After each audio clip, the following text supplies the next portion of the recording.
Hey everybody, it's Aldo Gandhi, and I just want to let you know really quickly that our swag shop is reopened. DeepDishTees.com is where you go, and that's tees with T-E-E-S. Clever name, guys. They're the new home of our merchandise. You can get t-shirts, you can get caps, you can get coffee mugs, you can get hoodies, you can get all sorts of good stuff, and you'll help out the bar room with the purchase. So head over to DeepDishTees.com.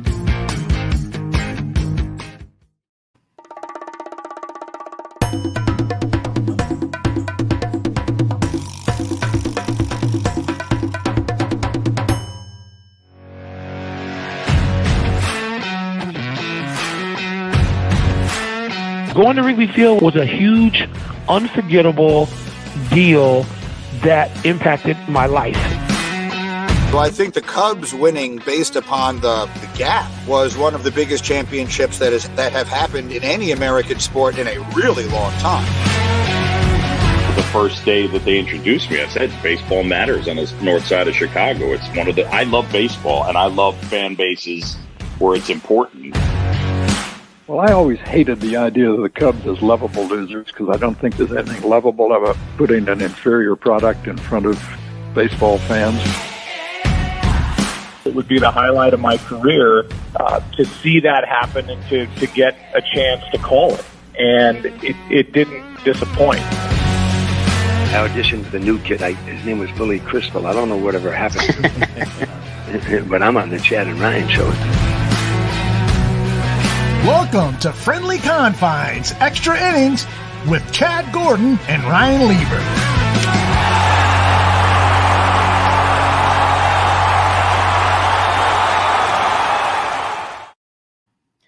Hey everybody, I'm Ryan. That's Chad. Welcome to the Friendly Confines Extra Innings. How are you, Chad? I'm feeling good. The Cubs are looking good. We appreciate you guys joining us on this edition of the show. We're on at a new time, and we are going head-to-head, Chad, with the Chicago Cubs game. The Cubs are currently playing the Mets tonight. Yeah. They are currently just starting the fourth inning. There is no score, so hopefully you're joining us, and you got the Cubs game in the background as well, and you're able to kind of do a little bit of a dual viewing, so to speak. This is the perfect setup for like a man cave. You know, you got the Cubs game up here, you've got us in the Friendly Confines here, maybe PTI's over in the background over there. That's how I'd live my life. But my assumption is some Cubs viewers might be checking in after the game is over. But Ron, how good? I mean, if you take April out of the equation, how good does this team look? They just look fantastic. And I got to tell you, you weren't a believer. So I keep wanting to remind that of that. I wasn't. And I think I speak for the majority, Chad. You were in the minority of how you thought this team was going to be a lot better than they are. And a credit to you for thinking that they were going to be a lot better. I give you credit for that. And no credit. They look really good. Yeah, no credit. Just it's a lot of really good players. They're going to command a lot of money in the free agency market on contract years. And I just felt like something had to give. But what I'm blown away before we get into the innings at all is like, the numbers of injuries, the injuries that have hurt us the last few years, that have hurt this Cubs team the last few years, it did affect the team. It affected the performance.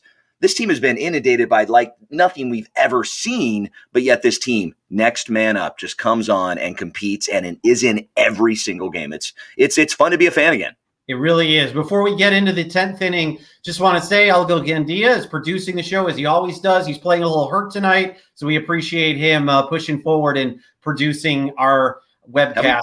Have we determined, does he have like a knee or a groin? We have to check in at the end to see like what the actual injury list is. If he's if he's willing to join us and like let us know what it actually is, maybe we'll see. He might give us the Bill Belichick move and just not announce anything. But with that, Chad, let us move and start in the 10th inning. And Chad, as we know, the Cubs right now are playing, but man, what a weekend it was at Wrigley. And we'll get into that in a second. But first, let's just talk about the play on the field as the Cubs come back to the Friendly Confines and they absolutely dismantle the Cardinals. 3 straight victories for the sweep at a time when the Cubs it was probably the best series of the year, in my opinion, to see how this team played. What were your biggest takeaways from the weekend as we start the 10th inning? There's a few. The one that I appreciate the most is how the series ended. You've got Zach Davies, who has been much maligned. Everybody felt like Zach Davies, the front office, was just going to throw in the towel. They're giving away Yu Darvish, the top ace, and you've got Zach Davies, who hasn't really impressed. But this front office clearly saw something, because against the Padres, dominant 7 innings. Against the Cardinals in a Sunday night capper, which easily could have gone the other way, and no Cubs would have been sad about losing on Sunday 2-3. Sweeps them, dominating them 2-0. And so for me, Zach Davies was a huge piece of the puzzle. But you look at this team, they've swept the Mets, they've swept the Dodgers, they've swept the Cardinals, they've swept the Padres at home. Those are all really good teams. Those are all playoff teams. This team is for real, and they're showing it each and every week. Yeah, they really are. And to get back to Davies, I remember when you and I spoke about how he was going to be on a short leash, because I thought that maybe Alec Mills, before he got injured, should potentially replace him in the starting rotation. And since then, he's had the lowest ERA in that rotation, basically post April, I want to say. He came into last night's game with a 2.16 ERA. He's been absolutely phenomenal for the team. And to tell you the truth, this is kind of what I thought we were going to get from Zach Davies when they initially got him in the Yu Darvish deal. I thought he was going to be a guy that you could kind of rely on throughout the year to give you 6-7 innings and, be that dependable player who throws the off-speed pitches and kind of keeps batters off their toes. We didn't see that early on, but now it has just been an absolute turnaround for this guy. So it's great to see that. And now the question just becomes, can the Cubs, continue to pitch as well as they are? Because as well as the bullpen is pitching for my money, eventually, I don't know how long this bullpen can hold it together, knowing that they're relying on as much as they are. I would like to see David Ross maybe give a little bit more leash to the starting pitchers. But my biggest takeaways for sure were that this team continues to play great baseball at home and do it against the NL Central opponents, because that's what it's all going to come down to if they're going to win the division. Absolutely. And I like your point about a little bit more leash for the starting pitchers. But what I love about what Ross is doing is he's giving each and every one of these guys in the bullpen a chance to find their role. And if starters have to come out like Jake did after 5 innings and then dominate the Padres like they did last week, he's definitely proving that he knows what to do with this bullpen. And it's if it can stick together, and if Craig Kimbrell can continue to be lights out, probably the best closer in baseball right now, then look out, because there's not a lot to hate about this team right now except for the injuries. But again, next man up, they've been able to do it. So let's move on to the 11th inning. And I got to tell you, as a fan, as a Cubs season ticket holder, and just a guy that just feels like if there is a heaven, it's Wrigley Field for me. It's going to be a series of Friday afternoon games at Wrigley Field. Seeing Wrigley Field rocking at 100% capacity for this initial Cardinal series to see the reopening day, it just melted my heart. What'd you think, Rhino, when you saw Wrigley looking like something out of, 2019? Well, that game against the Cardinals on Friday, when Bill Murray came and they, as you said, they coined it opening day 2.0. I mean, it felt like a playoff game. It really did. I mean, you could tell that the fans and the city were just so ready to be able to get back and play and, watch this team play again. And it was a sight to see. And we're going to get later into the game or later into the show about a specific situation that happened in the stands that I got a kick out of. I know you did too. But just from just the 30,000 foot view of seeing Wrigley again, the magical place that it is, the place where people congregated to enjoy a baseball game. And you could tell that it was missed. It was so missed by so many fans that weren't able to enjoy that opportunity to be at the ballpark on a Friday afternoon or a Saturday night, or in this case, a Sunday night, and to do it against the Cardinals, their arch rivals. It was great to see. I did see, a few empty seats. Yeah. I think that's, again, over time, we both know that's going to be completely filled. It was the first game back, but man, it was a great sight to see. And it just made me feel that much more comfortable knowing we are getting this much closer to a normal life again. What about you? Well, I mean, the shirt says try not to suck, and it didn't suck this weekend. I mean, and the Cubs really stuck it to the Cardinals in such an incredible way. It was such a great homecoming for the team to be able to be in that situation. And what I loved about it was so many different things. But you raised a good point. Tickets were still available through the Cubs, and the resale market was below face value. So my premise earlier about there's a segment of this population that is going to say, I'm not ready to go back. I'm not ready to be near a crowd. We've lost some people. People have been touched personally. It's going to be great to see when it actually feels completely normal and safe. But I've been to 6 ball games in the last 10 days, and it's starting to feel normal, but it is still a little bit different. So seeing the game, having the Cardinals there for the reopening day, as I called it, was a special thing, and so glad that we're just getting this much closer to normalcy. Well, and I think the biggest takeaway that I had, and we talked about the 10th inning, is that at bat that Anthony Rizzo had on Friday when he had the 14 pitch at bat and then the home run to right field. I don't think he does that, Chad, without the crowd having the energy that it had. So for what it's for, so that just goes to show you what that crowd and having, the fans back in the stands means. When you saw that at bat by Anthony Rizzo, it was absolutely electric. And that was the at bat of the year. I mean, so far it really was. I mean, to see what he did. So yes, for sure that was the case. So let us move on now to the 12th inning, Chad.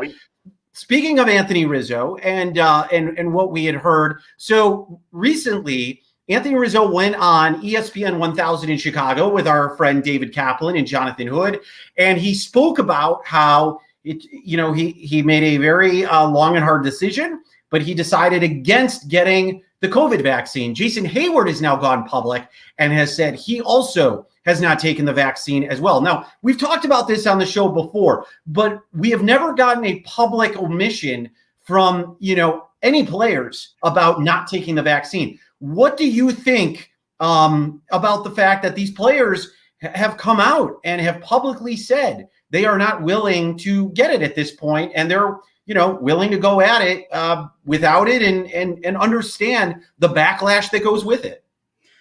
It's frustrating, but it's also understandable because, the goal is not ever going to be 100% of this population, because it's not going to be. People are going to have different views and different feelings. You just hope that it's informed.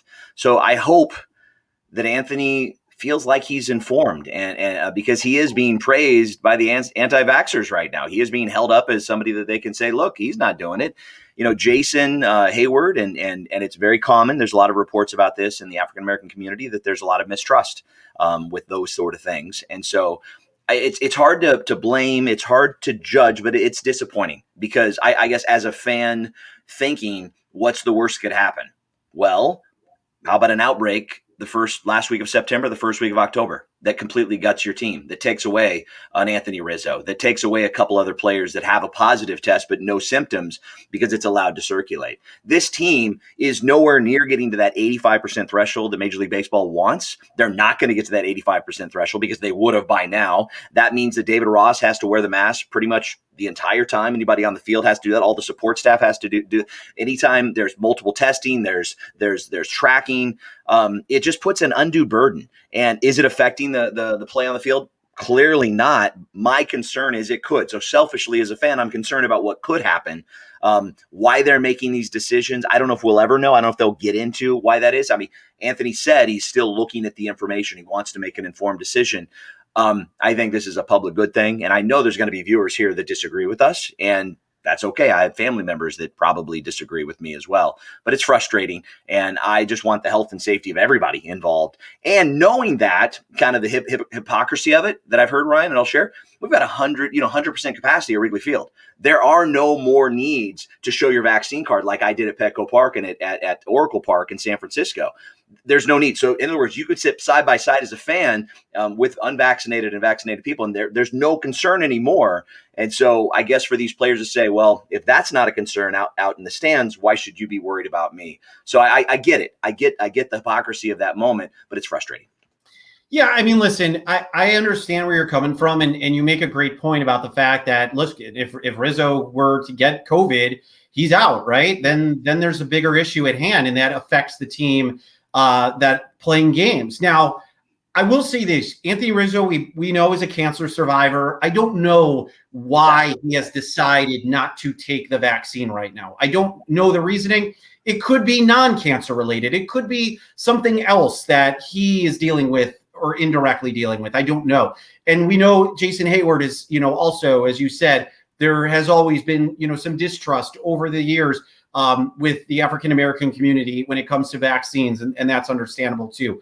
There's a lot of people that are out there, Chad, that say at the end of the day, it's their decision. They have to make the choice that's best for them. Who are we to say to them, you shouldn't be able to get it or not get it? Now, I'm vaccinated. You're vaccinated. I feel like it's important to, but, to each their own. And I guess it's not up to me to determine what Anthony Rizzo or Jason Hayward do. We know there's other players on this team that we most likely think have not gotten it. I think we can probably agree Jake Arrieta, Eric Sogard, they're probably in the mix as well. So, again, it is unfortunate, and it's not affecting the play of the team right now.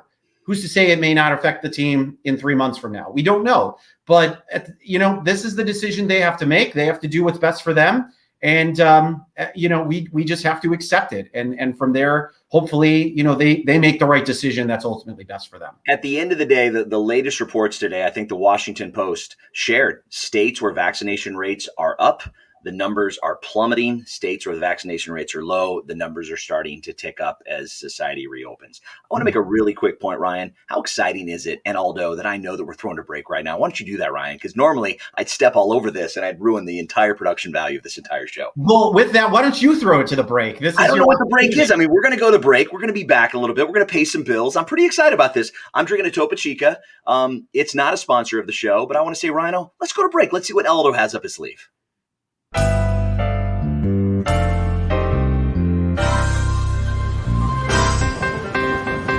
Look, I don't mean any disrespect. He just didn't play that well, not for a guy of his caliber. If they don't run the ball here, I'm going to vomit. I swear to God.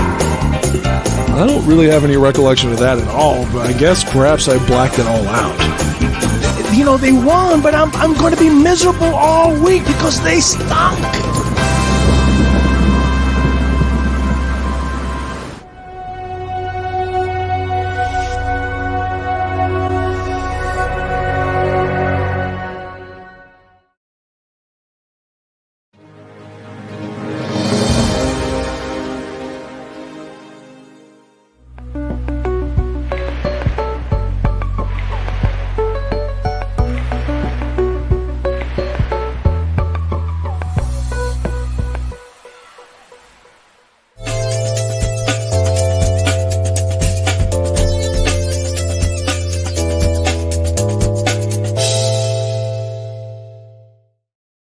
All right, we're back here on the Friendly Confines. And again, as you just saw, make sure to, check out some of our gear that we have at deepdishtees.com. You can get some really great shirts and hats that are of the Friendly Confines. Go to deepdishtees.com/barroom. It's not just has our podcast, Chad, but it's got all the podcasts that you can find here on the Barroom Network. So be sure to check it out there. And of course, make sure to subscribe to our podcast as well, the Friendly Confines podcast.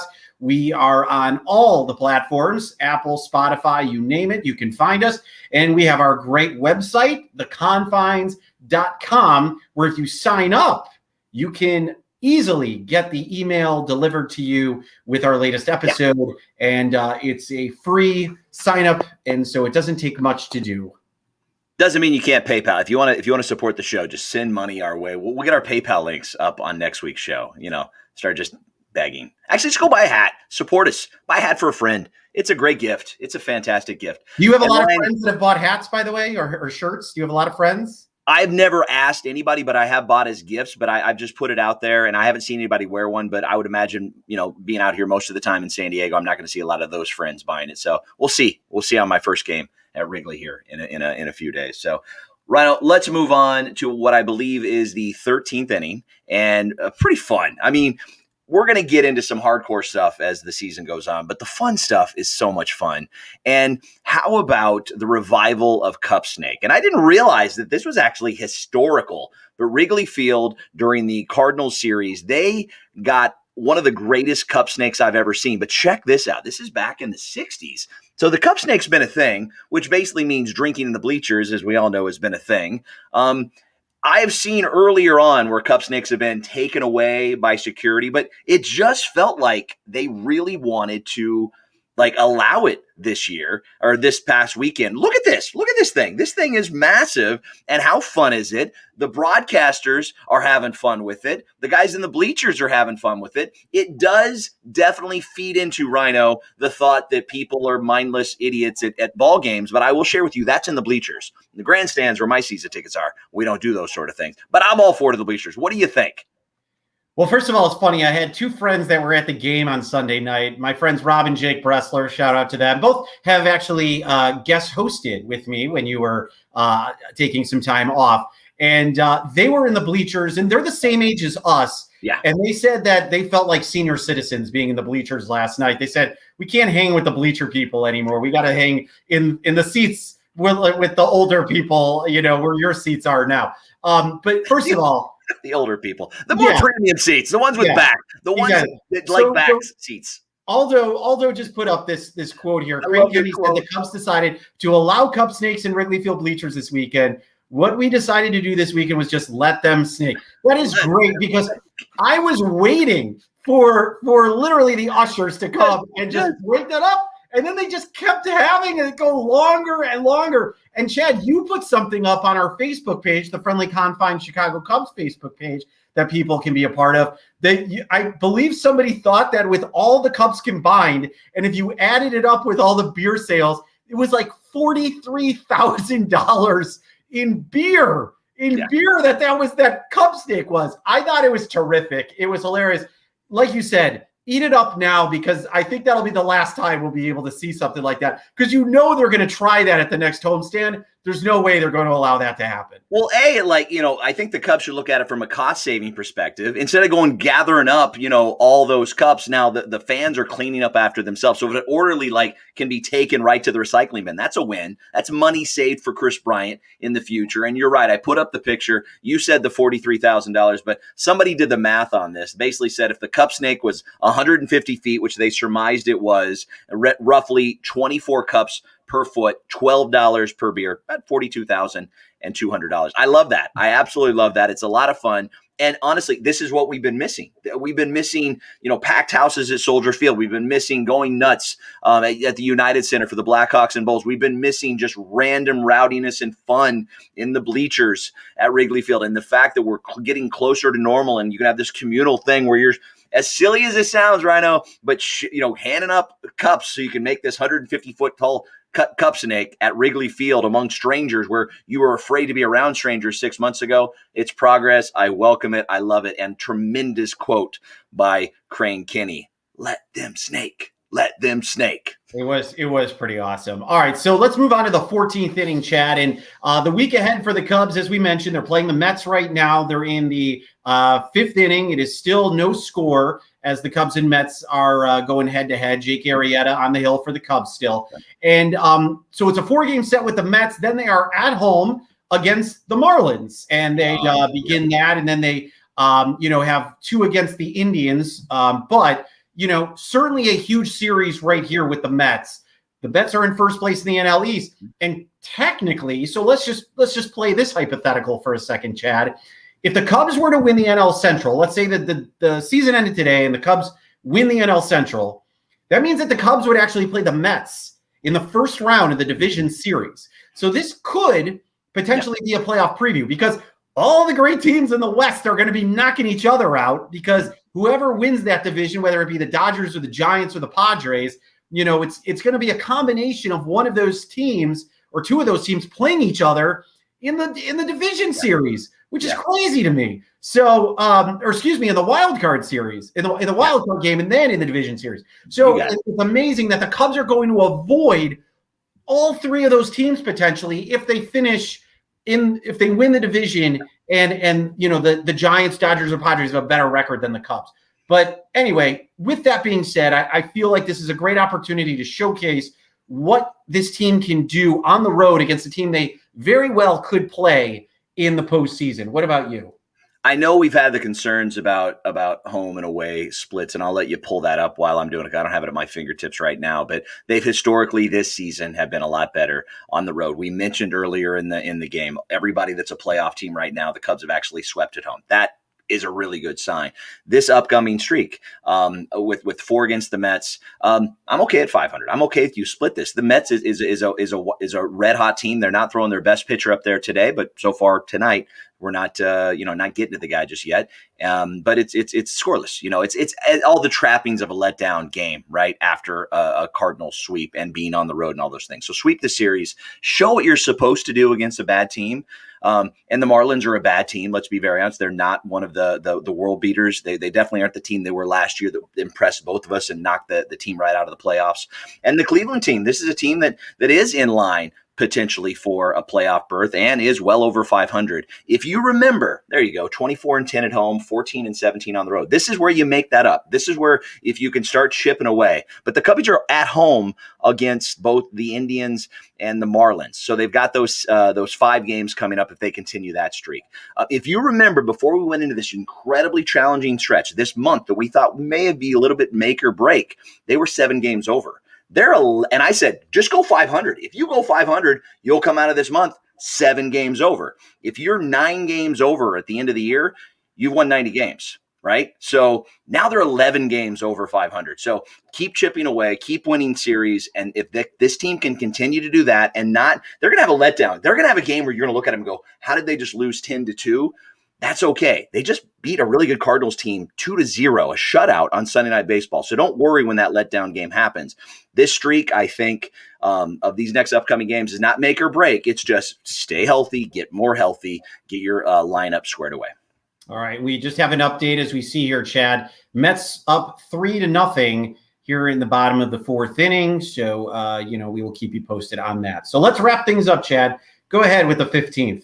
Yeah, we're in the 15th inning, and Ryan, here's why I'm so excited about the Confines this week. I don't have to work with you. I'm so excited. I'm just kidding. I've only had 1 guest host. You've had guest host a couple times when I was out caring for my mom with COVID. I think 4 actually. You've had 4. I've taken some time. I mean, you deserve time. Everybody deserves some time. Between the unlimited PTO program we have here at the Franklin Confines and then doing some medical leave, caring for my mom while she was in the hospital, I missed some things. But I'm pretty excited about this week. One really cool reason, it's a selfish reason. Lonte, who has actually been a friend of the show, we've actually had him on as a guest. He's like one of the biggest names in Central Illinois sports radio. He went to the same high school as I did, Villa Grove in Central Illinois, south of Champaign, where University of Illinois is, and then went to the same college as you and I did as a Saluki. So we've got 2 Blue Devils and 2 Salukis that are going to be co-hosting the show. We're definitely going to miss you. Tell us about the guests we got going on this week.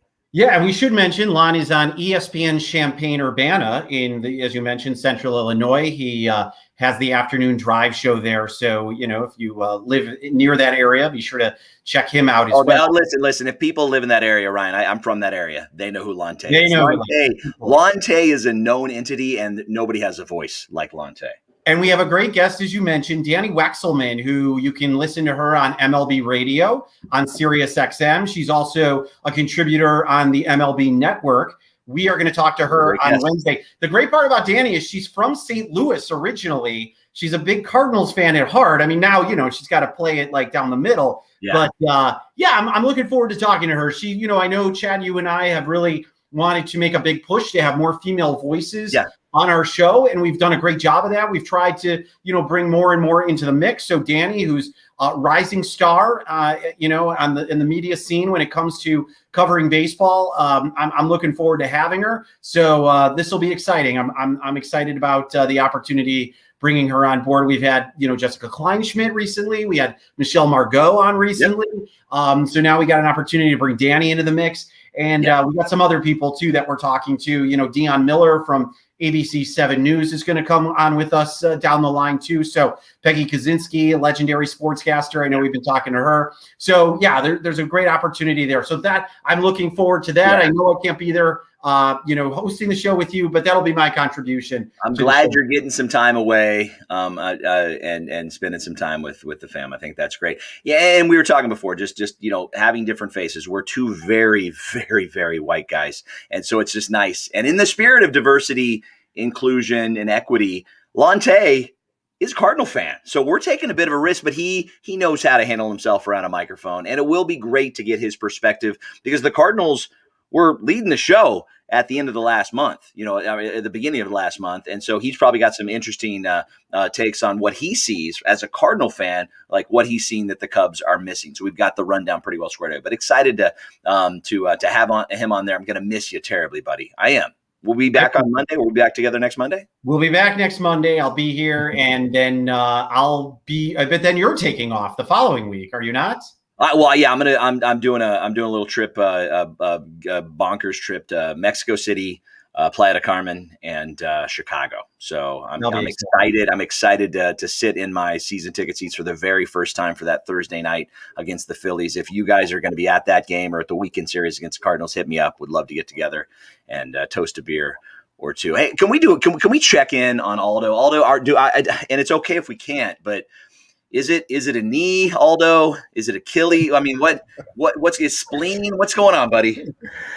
I got something. I forgot what. I keep forgetting what it's called. Probably Ryan remembers better than me because I told him before the show. But I've got an inflammation of the small intestine, and so what the doctor said is, "Did you drink most of those beers from that snake cup? Is that why your intestine is so inflamed?"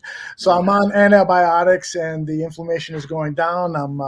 I know Ryan is coming into town later in the week, and so I'm going to keep that appointment. He and I are going to have breakfast together. Well, you knew I would. Now I'm coming in town later, so hopefully we can do the same thing. But nobody at the Barroom Network works harder than Aldo. So get better, buddy. How do we do on the show? Any mistakes? Any omissions? Did we screw anything up? Well, you made me laugh so much so that if there were any omissions, I didn't catch them. Great show, you guys did fabulous, and can't wait to the next one. We like the earlier time slot. I mean, either we're the lead in for the big show. Or we've graduated, we're not really sure. But I was thinking with the 3 different podcasts on the Barroom Network, at one point we should do like a 9-box and just talk over each other at all times. And just like whoever yells loudest makes the best point for their team. That'll make for a great StreamYard video. Yeah. Terrific StreamYard video. Chad is the early leader with yelling over people. Don't you think, Ryan? Yeah, no, absolutely. He's been doing that since college all day. Yeah, absolutely. There's a flow to it. I just want to make sure that I'm just excited I nailed the break today. That was a big day. I put a goal. You don't see it over here, but I got a gold starboard. I marked myself down. Well, and there was some great synchronicity too. You would name a picture, and all of a sudden there was his image up on the screen. and I just want to let everybody know we don't really prepare for this. Maybe I think Ryan writes things down like that he's going to say. I do none of that. Right. Ryan went down. I have the rundown in front of me right here on my screen, and I decided to take the screen lock off so I have to unlock it all the time. And you literally, I'm talking about Davies. Davies is up. I put the stat about all the home sweeps. You put the home sweeps up. So, buddy, as much as I talk over Ryan, which I think you support, you and I are aligned, Aldo. You and I are aligned. Yes, we are. All 3 of us are actually aligned. Have a great week, guys. Thanks, Aldo. Aldo Gandia, the Barroom Network. Aldo is the Barroom Network. You can find him at Barroom Network, of course, and he has his podcast that you can find as well. Chad is at the Chad Gordon on Twitter. I am at Ryan D. Lieber. We mentioned the Facebook page. We mentioned the website, theconfines.com. So please be sure to check us out there. And, of course, our podcast this week, as Chad mentioned, with Lante from ESPN Champaign-Urbana, and we will have Danny Wexelman from MLB Radio and MLB Network. All right, that is going to wrap things up. Ryan, you all see, this is why Aldo. This is why there's never breathing room for me to have my one thing. I want to say this. So go to Cubs Confines. Go to Cubs Confines on Twitter. Go to Ryan D. Lieber. Anyway, tweet hashtag after the confines. I'm just doing a test right now. Tweet hashtag after the confines and tell us who's your favorite all-time Cubs player. of all time in any generation. I want to see if we can get some Twitter excitement and movement going, some activity. And you don't have to tag us; just do hashtag after the Confine. That was my 2 cents, Ryan. I apologize. All right. Yeah, are you done now, or do you want to say anything else? I mean, I feel. I mean, I thought we were going to do a 2-hour show. I thought it started here at 7 p.m. Central. We were going to go long. Nobody wants even us for 35 minutes, Chad. We're already out of time. This is a good tight show. I like this. This is a good time. Have a good show this week, Chad. I'll catch up with you next week. Good to see you. For Chad, I'm Ryan. We'll talk to you next time, everybody. Thanks for joining us here on the Friendly Confines Extra Innings Edition. Have a good night. At the ballpark, everybody.